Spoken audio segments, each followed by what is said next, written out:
नए साल यानी 2024 में देश की जनता के सामने सबसे बड़ा सवाल यही है कि अगले 5 साल के लिए वो सरकार की कमान किसके हाथ में देगी। क्या पिछले 10 साल से सत्ता में काबिज बीजेपी पिछले 2 चुनाव की तरह एक बार फिर 2024 में धमाकेदार जीत दर्ज कर अपनी हैट्रिक पूरी कर लेगी, या फिर कोई बड़ा बदलाव देखने को मिलेगा और फिर से देश में मिली जुली सरकारों का दौर लौटेगा। क्या विपक्ष के पास नरेंद्र मोदी के सामने खड़ा होने वाला कोई ट्रम्प कार्ड है जिस पर जनता 2024 के चुनाव में भरोसा कर सके? इस रिपोर्ट में इसी मुद्दे पर चर्चा। लेकिन चैनल सब्सक्राइब नहीं किया है तो करके खत्म कीजिए, इससे आपका कुछ नहीं जाता, हमें शानदार रिपोर्ट बनाने के लिए हौसला मिलता है। 2024 में एक तरफ सजग और कैडर बेस्ड पार्टी बीजेपी है, दूसरी तरफ इंडिया है जिसमें नेताओं की अपनी भूख ही खत्म नहीं हो रही। तो जनता अपने पेट भरने की उम्मीद क्या करे? कभी नीतीश नाराज होकर इंडिया गठबंधन से राजग की तरफ ताकने लगते हैं, कभी मायावती के शामिल होने के नाम पर अखिलेश इंडिया से अपना बोरिया बिस्तर बांधने की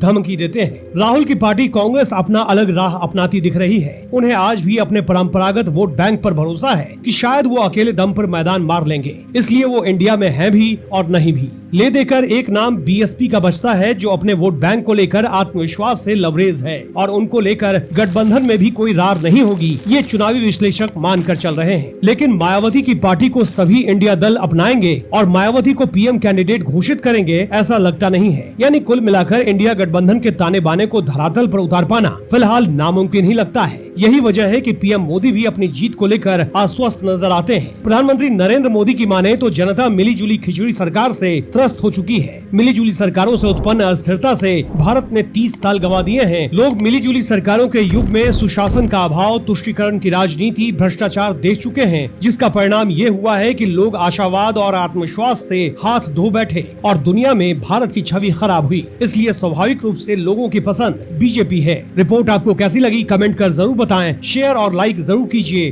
द हिंदी एडिटर को सब्सक्राइब करना न भूलिएगा।